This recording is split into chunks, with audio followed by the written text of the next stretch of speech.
Kathryn VanArendonk. Yes. I had to get a lesson because I didn't want to mispronounce, but maybe came close. Kathryn is here. She is a critic for working with New York Magazine and Vulture Magazine. You probably saw that in the announcements, but there's a few other things.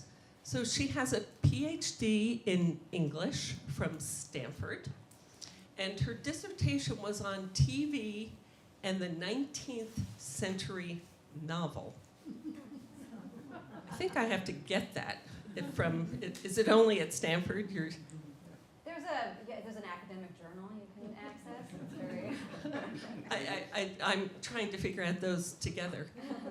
Kathryn is a frequent contributor on WMYC, and she's writing a book about the show Bluey. Oh, right? Kathryn and her husband and their 2 children have lived in Westfield since 2020.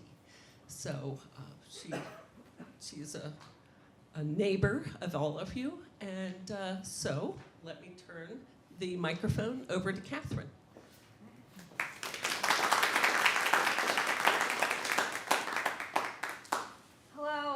Thank you to Barbara and to the Friends of the Westfield Library for having me. It's such a pleasure, it's such a privilege to be here to speak.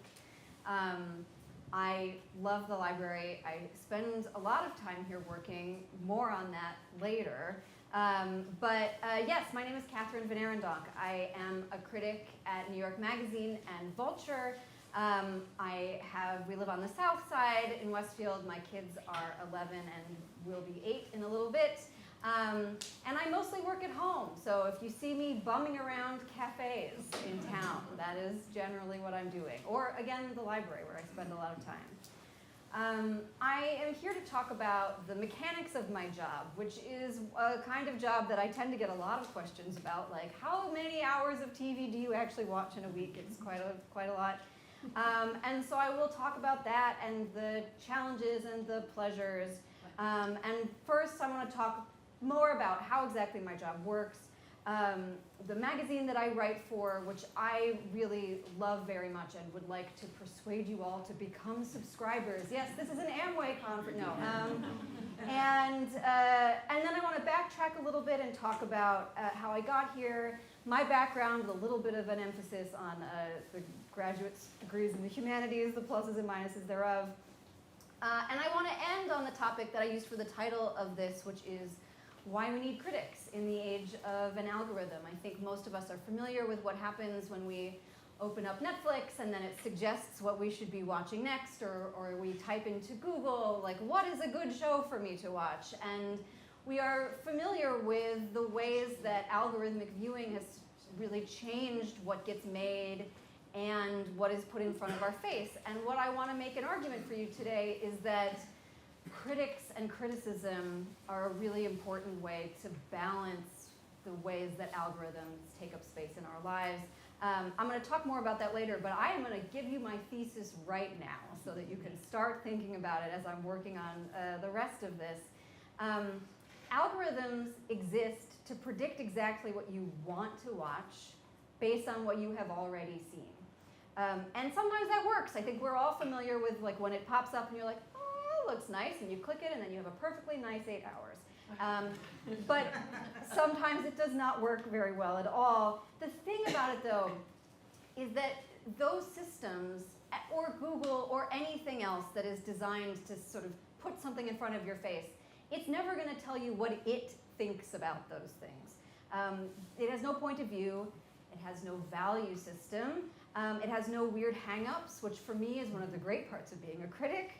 And it has no sense of humor. This is all what criticism is for. So these are the things that I want to talk about. I want to leave plenty of time for questions at the end, so please keep those in mind as I'm talking. Possible question topics include, what is going on with HBO right now? Why did everyone start watching Suits all of a sudden 2 years ago? And is the new network Suits good? No, it's not. and what my own personal favorite TV shows are, and all of those kinds of things. So just keep those in mind. So what is my job, and how do I do it? I am a critic at New York Magazine, and I write many different kinds of pieces. First of all, before I move on from this, is one of my favorite images of TV watching. It's from the Saturday Evening Post. It's in the 1950s. This is not what TV viewing looks like anymore. More is the pity. Okay, so I write for Vulture, and I want to talk a little bit about what Vulture and New York Magazine are in a second, but this is what our homepage looks like if you are not familiar. This is from yesterday. This was, as you can see, we write about all kinds of different things. Thank you. All kinds of different things. We cover theater, we cover television, we cover movies, we cover books, we cover music. This was a piece about an new animated TV show that's called Lazarus that's coming out. But we also have coverage of a true crime thing here, the Glengarry Glen Ross revival. So this is vulture.com. I write a lot of different kinds of criticism. So I started writing recaps. If you don't know what a recap is, it is an episode-by-episode guide. It is meant to be your smart friend talking about the thing that you just watched. I was first hired to write recaps of a show called Jane the Virgin, which was a fantastic show on the CW. Where are the shows like this now? I was also a recapper for a show called Girls. And this was a really great job for me. I had very little babies at the time. And so I was just writing. It's a beautifully focused kind of, all I have to do is just watch this 1 hour of something, produce one close reading of this, and my job is done. And that was how I started at Vulture.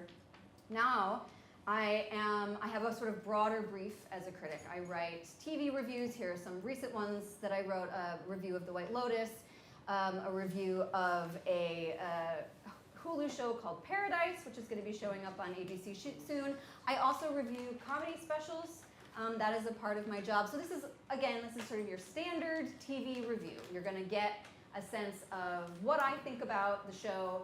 I like to use reviews as a way of making an argument about something else as well. Good reviews are not just, I liked this or I did not like this. A good review should be also trying to wrestle with some bigger idea about, so for instance, The White Lotus is about, that review is also about franchising and what happens when a show is in its third season and it starts thinking about itself. This one about Paradise is about how many dumb shows there are on TV right now. There's some really beautifully dumb experiences. I actually highly recommend that one. Episode 7 is really good. And then this Roy Wood Jr. Piece, which is about him trying to wrestle with the Trump era, actually, and through a personal lens, which is something he had not done before. Oh yes, okay, so I also spend a lot of my time writing what I would think of as reactive blogs. So something will happen in the news, and I will then traipse my way into an assignment without realizing by trying to make my colleagues laugh in our work chat channels.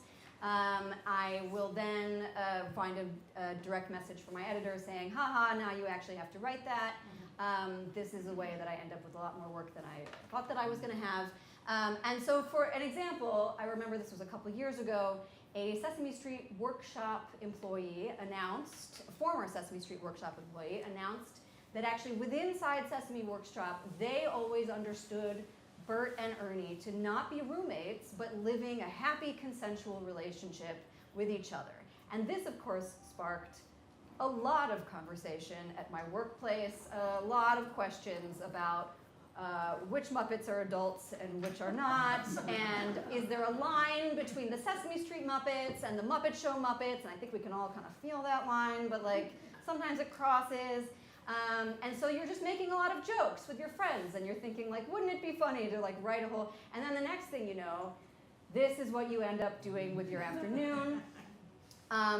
This is very silly kinds of writing, right? Like this is not the sort of thing where anyone's going to be like, wow, a Pulitzer has been awarded tomorrow.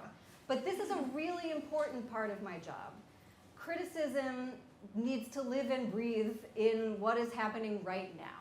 And the balance between trying to anticipate what people are going to be thinking about and reacting to what people are going to be thinking about today is one of my favorite things. It's also incredibly cathartic as a writer to sort of have your head be filled with all sorts of things, do something fast, have it not be particularly precious, and just send it out into the world. So I try to reserve some chunk of my time so that I have the ability to do this kind of work.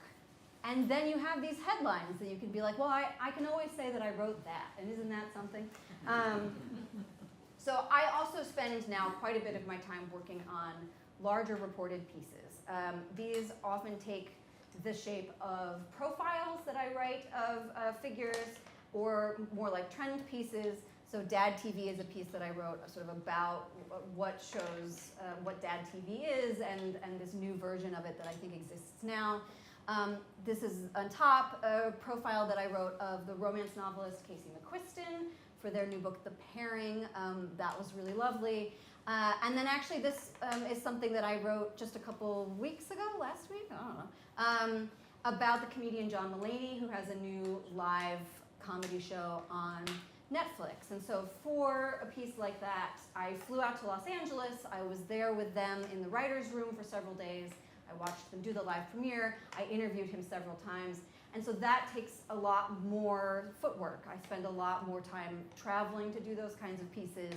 And that's hard, and I really am always trying to think about what the balance of that is in my daily life, because it is challenging, but it's also work that I really love and that I also consider criticism. This was a really big piece that I wrote about the reality show Love is Blind. Now, some of you are going to say you've never heard it, and you've never heard of it, and you're never going to watch it. But some of you know what I'm talking about. And this is a kind of thing that Vulture does particularly well, which is to take things that people tend to dismiss as unserious and to take them very, very seriously. To say millions and millions and millions of people are watching this. Love is Blind is one of the most watched shows on Netflix in the world. And to say, like, all right, why? What is the appeal of this thing? How does it actually work? What happens when you're one of the people who are involved in this show? If you don't know about it, they are people who are in two separate pods, and they cannot see each other. They can only hear each other, and you date a lot of people. They spend 10 days dating each other, and they only get to see each other if they get engaged. And when you watch them actually film this, it's wild. And you learn all kinds of things, not just about what the show is and the appeal of the show, but the value set of the person who makes that show, the kinds of things that he is interested in, this experiment that he has, and how he thinks about it. So I spent several days in the pods watching them make this. I then also talked to him on the phone for many months. He's a crazy person. I like him very much. But this is the kind of thing that you can then write, and as you're writing, it is not just an act of reporting everything that he said to you. It is doing criticism. It is saying, what do I think about what this is? How do I view what this is in the context of the rest of what's going on in the world and on television? So this is another kind of writing that I do quite a bit of. So the number of articles that I write in a month varies a lot, depending on whether I'm working on a large thing or I have lots of smaller things in the works. Just this week, for instance, I'm writing a review of the Netflix show Pulse, which is coming out. It's terrible. Do not watch it. I am writing a review of the next season of The Last of Us. That's embargoed. And I am talking to the creator of a TV show called The Pit, which is a much, much better drama. Medical drama, watch that one, not Pulse. And I'm writing about the last episode of White Lotus, and I'm also planning a large future reporting project. So like these are sort of the mix of things that I am working on from any given moment. And how do you do this? How do you actually watch all of these kinds of things? If you did not know, one of the fun facts of TV criticism is that we get what are called screeners, which means we get to watch everything ahead of time. This is a magic power, and is actually most of why I became a TV critic. And most people actually from most fields have access to this kind of thing. Book reviewers have what are called ARCs, advanced review copies. Movie and TV critics get screeners. There are very few fields of criticism where you cannot do this. One of them is theater, and my poor colleague Jackson has to just go all the time, and it's, look, I'm not going to be a theater critic. But one of the delights of screeners is that you get to know things ahead of time, which is also why most reporters become reporters. And one of the challenges is that sometimes you don't get screeners. So I will be watching the finale of The White Lotus at 9 p.m. sharply because I have to write about it and file something which will hopefully be up that night. And sometimes that's just how it goes. How much TV I watch in a week does vary quite a bit based on the week. I sometimes will watch only like 8 hours, which is what a normal person watches, right? 8 hours of TV, like one episode a night. Some weeks are more like 30. Those are the good weeks, though. Unfortunately, I can't do that every week because if I did, I would never write anything. So where do I publish these things? I work, as we mentioned, for New York Magazine. And I want to talk a little bit about the magazine because it's actually central to a lot of how I think about criticism and the kind of writing that I do. New York Magazine has had multiple identities during its history. It was first created as a Sunday magazine supplement for the New York Herald Tribune, but its real first issue as its standalone magazine was in 1968, actually April 8th, 1968, so it is almost our 57th birthday. Its early editors were Clay Felker and Milton Glaser, who are really monumental figures in journalism and design. And when I think about sort of what the identity of New York Magazine is and why I feel so privileged to work there, one of my favorite stories is a story that I'm going to steal from my colleague Chris Bananas, who is one of the most informed people that I know about New York history and New York Magazine. He's currently the longest standing employee of the magazine. He's been there since the early 90s. So a story that he likes to tell about sort of how the magazine thinks about itself is that in the 1950s and 60s, New York City had this run of mayors who all met a specific model of person. They were all short, pugnacious men, and they were brawlers. They were Tammany Hall, New York politics guys who tended to come from immigrant families, people like LaGuardia and O'Dwyer and Wagner, and the idea was, but they were, polarizing figures often, but they got a lot of stuff done. This is what a New York mayor was. And then in 1965, New York City elected a man named John Lindsay. John Lindsay, a very different kind of guy, Kennedy-esque, a statuesque person, did not come up in local New York politics, came up in the House of Representatives, eventually became a Good Morning America host. You get the idea. A very nice guy, but he had a very polarizing mayoral tenure. He had sanitation strikes, he had labor strikes, the transport workers, there was also a blizzard where people died. And so if you are a standard politics magazine, or if you are the New York Times, how do you cover this? You say, what are Lindsay's chances for re-election? You say, why has this been a failure? You say, let's examine the policy choices that he has made. This was the New York Magazine cover in July of 1969. The headline was, "Is Lindsay too tall to be mayor?" by Jimmy Breslin. I love this very much. I love the way his head has been cut off by the frame of the image. And I love the idea of this headline, which is, of course, tongue-in-cheek. It has this sense of humor. It is a very silly way of considering this issue.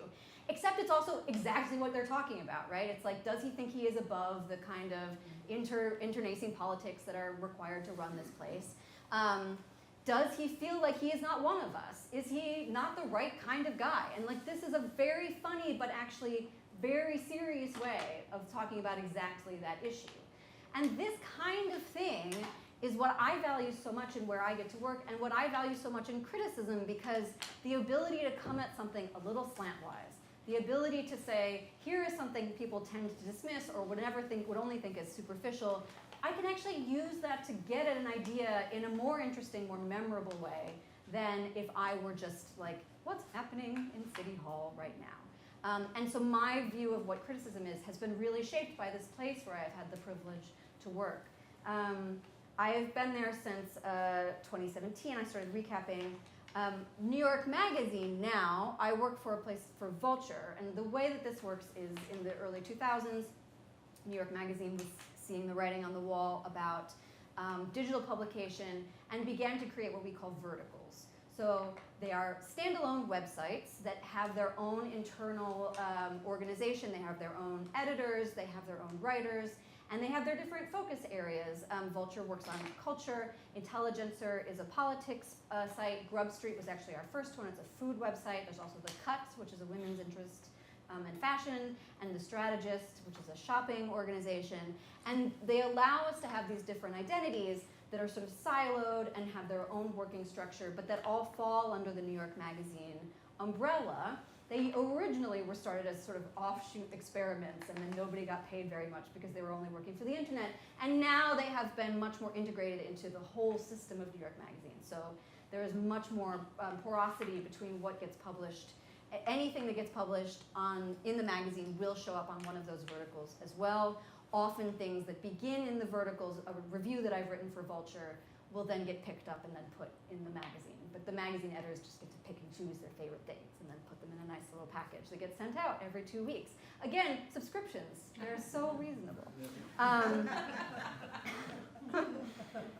So how do I figure out what I'm actually writing about? This is always a challenge because there are a million billion TV shows in the world. But part of that is actually freedom. It is no longer possible for any one person to watch everything. And so instead, we have a lot more ability to be led by our own interests. Another thing about where I work is that there are many different critics. And so the first thing an editor will ask is, who is already interested in this? Who already has some kind of attachment or focus on this subject? And it gives us the freedom to write about lots of different kinds of things. I specialize in TV and comedy, but I can write about books, like this romance writer who I profiled.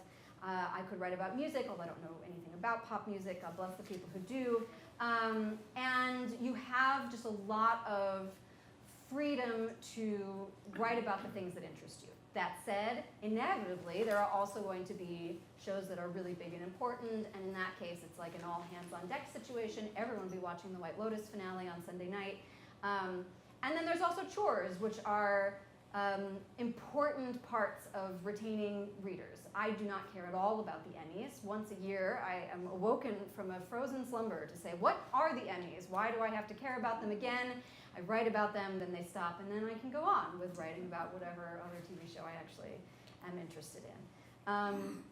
So that is just a sort of a run through of what my day-to-day job is like. I want to talk just a little bit about how I got here. I watched a lot of TV as a kid, even though my parents who are here told me I was not allowed to on any school night. That did not work out well. But it was part of an interest that I have always had in serial fiction. When I went to college, I went to Kenyon College, I was interested in serial fiction and in children's fiction in particular. I wrote a thesis about the British children's series Swallows and Amazons. I then went to Stanford and got a PhD there. And then as Barbara was suggesting, this was challenging because I was interested in mostly television. And the advantages of getting a PhD for me are a little tricky to talk about because I think any graduate student, any young person I know who comes up to me and says, should I go to graduate school, should I get a PhD in the humanities, I have to say, like, probably not. There is no jobs. It is a very challenging marketplace. And so for me, the experience of getting a PhD was really falling in love with academia, even as I was rapidly rendering myself incapable of ever getting a job there because I was writing a dissertation about television, which made me very inappropriate as a candidate for about any 19th century job. But it was also a really important formative time in my life. It's a good song. It was an important time in my life because I had all of these free hours that I could do pretty much whatever I wanted with. And when you have that ability to really sit and pursue your own interests, you are forced to spend a lot of time thinking about what you care about, just fall endlessly down rabbit holes. And I was really fortunate. I was coming up in an age where TV blogging became a really big thing. I read endlessly a blog written by a TV critic named Alan Sepinwall. You may have heard of him. He writes for the Rolling Stone. He actually also lives in Scotch Plains. He's our neighbor. And now my close friend, and his daughter babysits for my kids, and it's really nice. But I had the ability to sit there and do that kind of aimless reading and writing. I wrote a blog until my thesis advisor found out about it and was like, why are you writing this blog instead of your work? But this was what graduate school was able to afford me, that kind of freedom. I also married my husband when I was in graduate school, and we moved to New Jersey because he works in pharmaceuticals. I have to note this about TV criticism as well. I could not have this job if I did not have somebody else who I was married to who could financially support us for the period of time before I got a full-time job. I was freelancing for a long time. We moved to New Jersey. I began working at Union County College. I love teaching. I miss teaching. I taught writing there. But it turns out I was actually making more money to recap The Bachelor than I was to teach undergraduate class at Union County College. I am not saying that's a great thing. I'm thrilled with my job. I am very happy that I ended up where I did, but the reality is that academia is not a financially viable path for so many people. And that's part of why I am where I am. I also had kids during that period and began recapping for Vulture when they were very little, which was great because I was working at home and had the kind of flexibility to write things after bedtimes and in nap times, and then became a full-time critic after my youngest daughter had been born. She was about 1 at that point. 2 other things that I want to mention at this point. One, I have another side project that I'm working on right now. As Barbara mentioned, I'm writing this book, which is about the children's cartoon Bluey.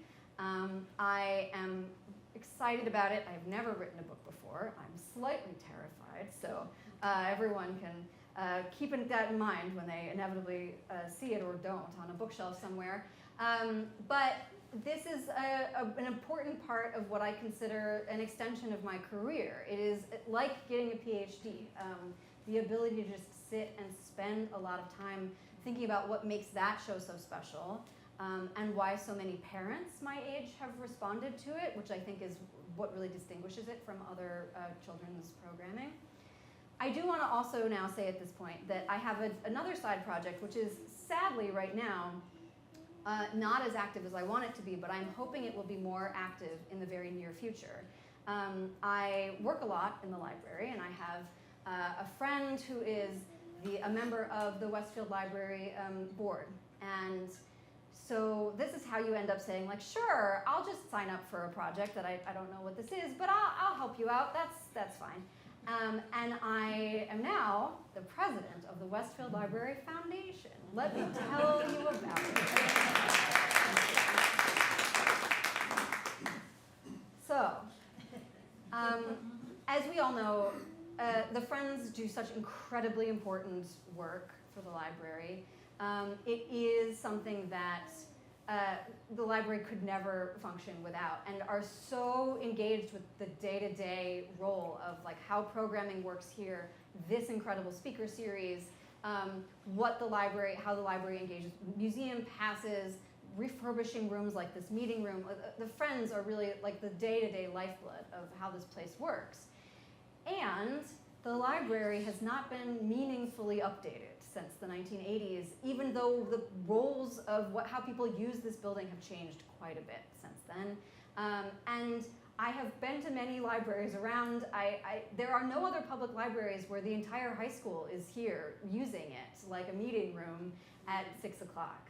And so in conversations with the director of the library, Alan McGinley, was really persuaded that there's an important role for a fundraising arm for the library that is less about the day-to-day sort of volunteer lifeblood of this place and more about long-term strategic planning.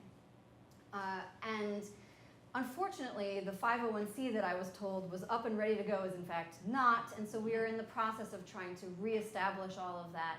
But I want to mention that because I know that you are all here because you love this place.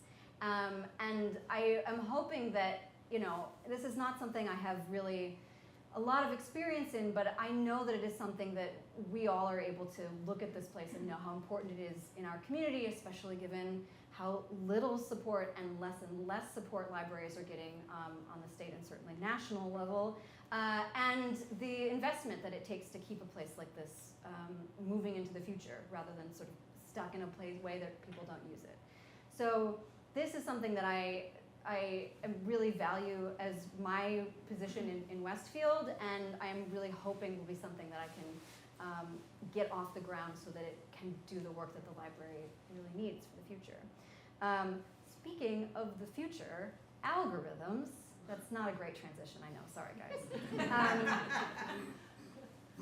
But TV has changed so much in the last 20 years. When I talk about screeners, my friend Alan Suppenwall, when he first got screeners, they did not come on digital files, as mine do. He instead got giant VHS tapes sent to him in padded envelopes. And you can imagine how quickly that becomes a really terrible problem for your house. But now there is so much television that something like that would be absolutely impossible to imagine. And the role of TV criticism has changed a lot. Because it used to be, if you remember the first image that I was showing on that slide, that you would just turn the TV on and whatever was playing was what you watched. This is not the reality anymore.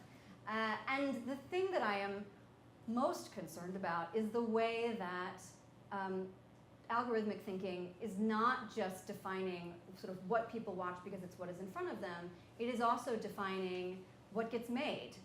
Because there is so much data about how people watch, what they are watching, when they turn things off, when they keep going, that companies like Netflix and Prime are able to use that data to say, all right, here's what the first 2 minutes of our episode needs to look like if you do not hit these 7 beats. Here is what needs to happen at the end of an episode in order to keep people watching a TV show. And the idea that the algorithm defines not just what you are seeing as far as what you are suggested, but what actually gets made, you see it creeping into more and more of what you are watching. So for example, a Netflix docuseries, which might at one point have just been a feature film, is probably now 3 or 4 episodes because their goal is to keep you on the platform longer. Your attention is the thing that they are perpetually trying to grab.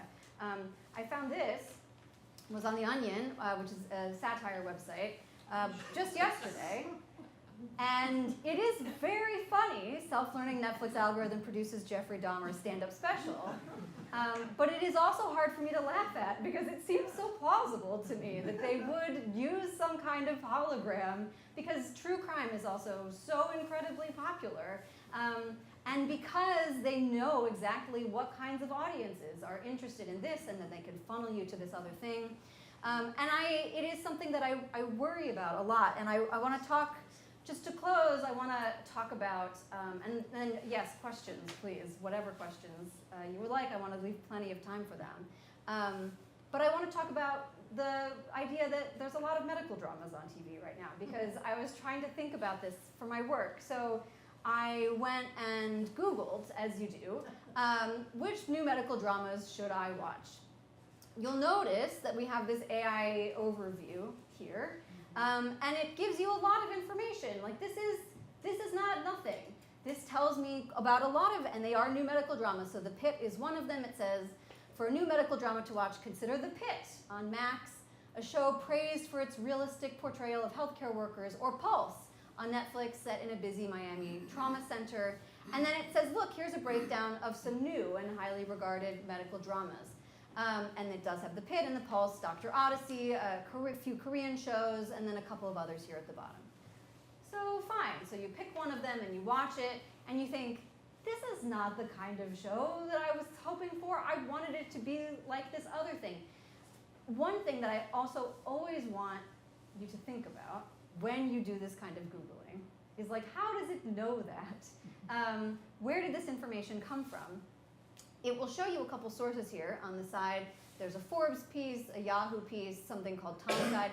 Tom's Guide is almost entirely written by ChatGPT itself. So this is already an algorithm that is scraping something that was written by a language learning model, which itself is probably then, we were like 3 layers deep on the last time a person touched this.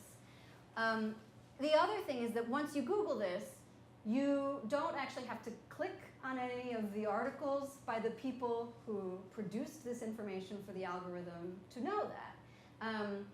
I am the person who writes those, so I have a vested interest in it. But the reality is that this is how this information shows up here. So some human being at some point had to watch these and make this kind of summary thing.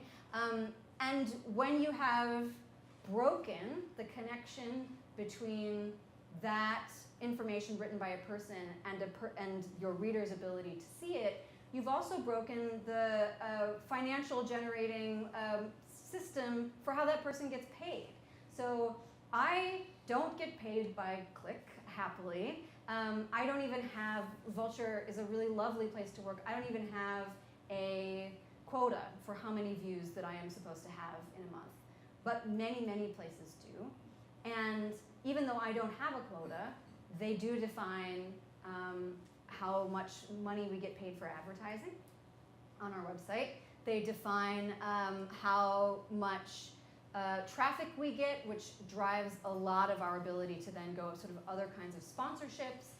And obviously, if you're not clicking on our website, you're not then eventually seeing a prompt that says, please subscribe. That is how we're going to show you this, which is, again, an important part of how this information comes out into the world. And yes, this is fine, but part of why I was Googling it is that just a couple days ago, and in fact, if you check your upcoming issue of New York Magazine, the one that will come out, I think, on Monday, next Monday, you'll find this. This is a proof of a piece that I had to write just a couple of days ago, where I went and I watched all of the new medical shows. And there are many, and they are fascinating. And I believe that I did a slightly better job than the AI here. So, for example, if the TV doctors that you want are mostly hot, you should watch Pulse. If instead you're looking for something that's more like House and it's more about detection, that's a really strange and interesting new show on CBS called Watson. If you want something, several of these, by the way, I can recommend them individually, are about doctors who are not good at being doctors anymore because they've had traumatic brain injuries. So that's another possibility for you. And the reason that this does not have the pit on it is that we have in the issue a huge feature about the lead actor of the pit, Noah Wiley, who you may know from ER, which is the best one. That's the best new medical drama. Like if you open up our magazine, that is the information that you will come away from. So that is something that I think about a lot, and I think about as far as how to be useful to my readers, how to be interesting for my readers, and that I worry about a lot as far as the future of what this industry is, not just because for my own livelihood, although obviously that's the case as well, but because I know that it provides less service for the people who are actually looking to be able to access this information. So this is kind of what I really want to leave you with. The idea that an algorithm can only show you what it guesses that you want based on your past behavior. So another possibility is, for example, you love reality shows, but so the algorithm will show you lots of reality shows. It has no idea that you also happen to love Murderbot, a sci-fi series that will be coming out on Apple TV. It can only try to read your mind. It can never surprise you. And for me, this is the role of criticism. It wants to surprise you and ideally change your mind sometimes. I think the purpose of criticism is not just to recommend, although we do a lot of that, it's an important service. The purpose of criticism is to present an opinion that you very may well strongly disagree with. And that happens a lot. I read a lot of emails from people who strongly disagree. But what that means is that they have figured out what they think about a show. They have engaged with the thing that I wrote, and they have looked at it and said, Nope, that is not where I am. And this is also a really important job that an algorithm will never be able to do. Because all it will do is then say, what about this? What about another thing? So I want to thank you so much for coming. I want to leave lots of time for questions because I can never anticipate what kinds of questions are going to be on this topic. But in conclusion, watch the pit. And please, I think there are microphones that you need to use. Find them? Yes. And I'm going to turn the lights on also. Okay, great.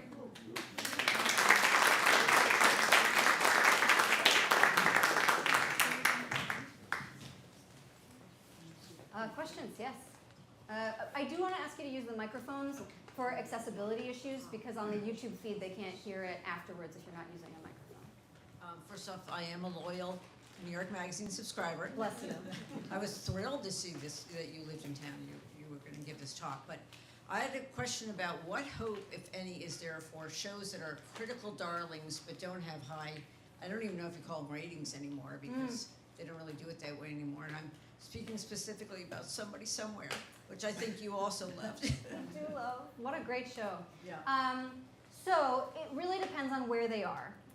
And the idea that something does not get good ratings, you're right. I mean, first of all, there's been a long period of time where it was very hard to know exactly what something was rated at all.